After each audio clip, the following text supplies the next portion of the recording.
Nous sommes dans une UMH, une unité mobile hospitalière. En fait, une véritable chambre de réanimation mobile. C'est la première sortie de la journée. Et en fait, elle, tu connais, ils veulent pas prendre de risque à l'intuber, ils veulent pas... Non, c'est parce qu'ils tolèrent bien...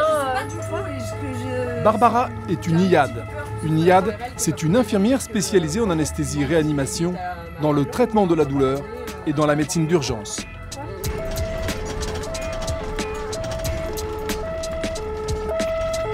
Il s'agit d'un secondaire, c'est-à-dire d'un transfert sous surveillance médicale d'un patient d'un hôpital à un autre. Il faut rapidement comprendre le dossier et déployer le matériel. Barbara, comme beaucoup d'autres IAD de l'hôpital Necker, partage annuellement son activité entre le bloc opératoire et le SMUR. Ça bouge beaucoup, c'est un domaine qui m'intéressait et qui ouvre effectivement pas mal de portes et des domaines assez différents en fait. Donc, il y a une évolution possible dans beaucoup de...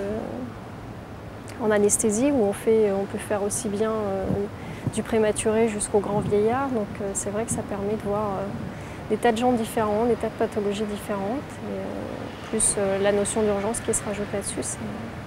Il n'y a pas de routine, donc c'est très intéressant. On a juste installé que ça tire, il ne faut pas que ça tire trop.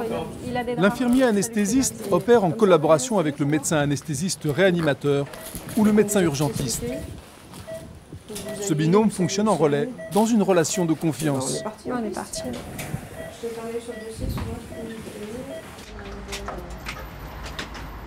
L'IAD est aussi préparée à réaliser des gestes très techniques en liaison avec le médecin, mais de manière complètement autonome. Ça secoue un peu, mais au niveau du cou, ça se promène pas trop, ça ne tire pas. L'infirmière anesthésiste doit également s'assurer de la sécurité de son patient, l'informer, apaiser ses inquiétudes ou son anxiété. Là, a priori, au niveau du nez, ils n'avaient plus rien à refaire. Là, c'est fini. Ils vous ont fait le geste complet. Elle participe aussi à la formation des externes et des autres soignants. Tu as le stop si t'arrive quoi que ce soit. Sur un arrêt, tu as le défibrillateur avec. Et après, tu as l'aspiration. C'est valable pour la sonde d'intubation et ça t'aide aussi pour le rachis. C'est-à-dire qu'il y a toujours quelqu'un qui est dans l'axe et qui tient le l'axe.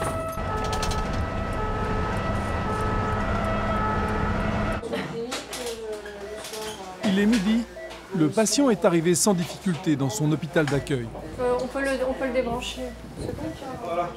Hop, on vous libère. Les raccords, tu me dis qu'il y en a assez. Il y en a pas. La logistique et la gestion du matériel représentent aussi une part importante des responsabilités de l'IAD, particulièrement dans un SMUR. On demande beaucoup, mais... Alors, 50 31 001. Ok, c'est l'usage unique. Au revoir, bonne journée.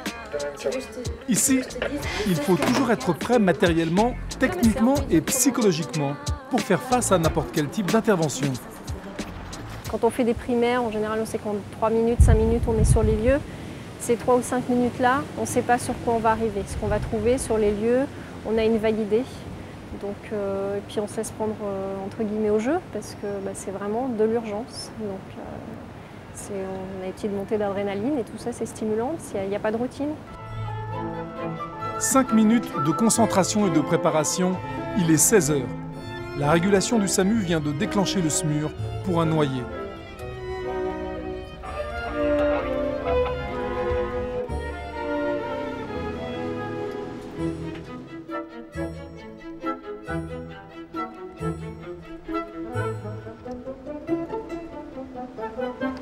Il s'agit d'un déjeuner un peu trop arrosé qui s'est terminé par un plongeon du haut d'un pont de la Seine.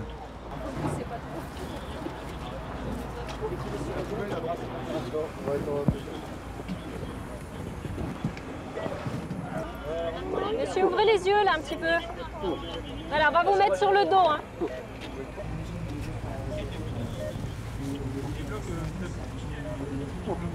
Essayez de passer ça à l'intérieur, on voit que ça le blesse ici.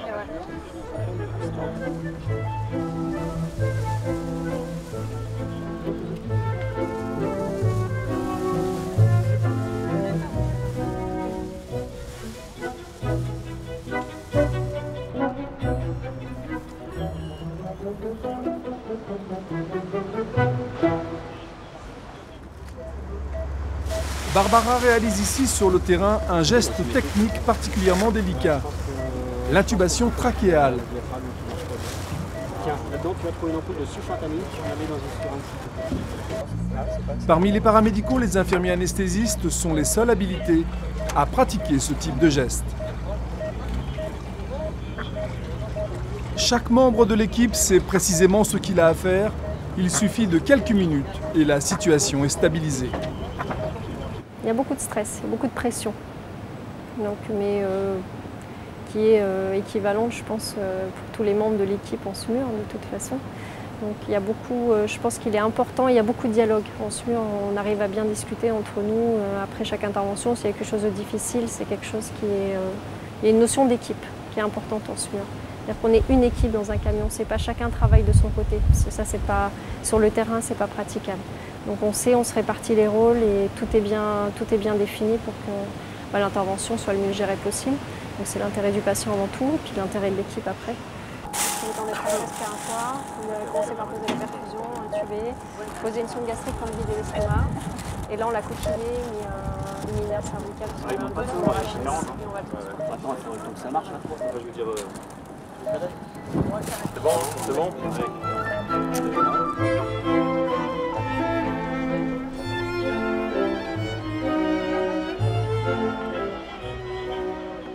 Grâce au SMUR, ce qui aurait pu se terminer de manière tragique ne se terminera pas trop mal. Le patient sortira de l'hôpital 2 jours après son accident sans trop de dommages.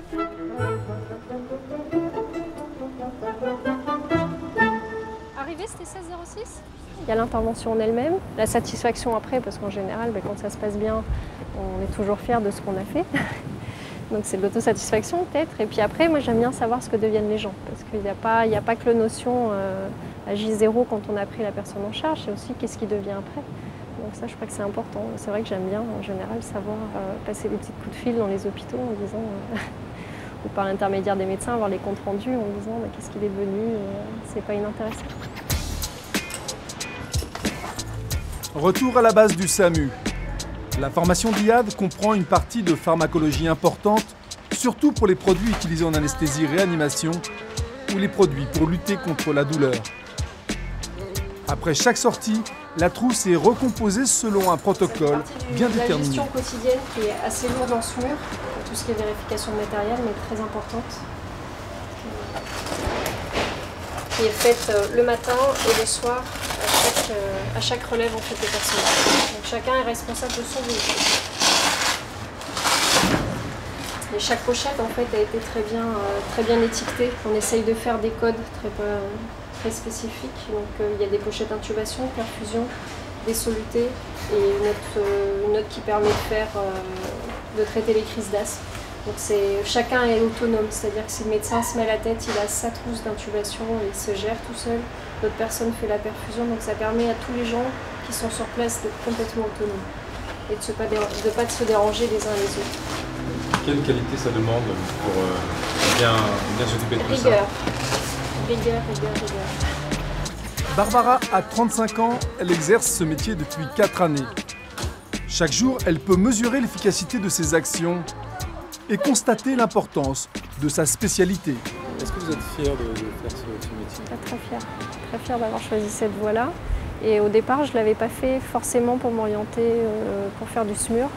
Donc c'est une possibilité, c'est une évolution qui est possible.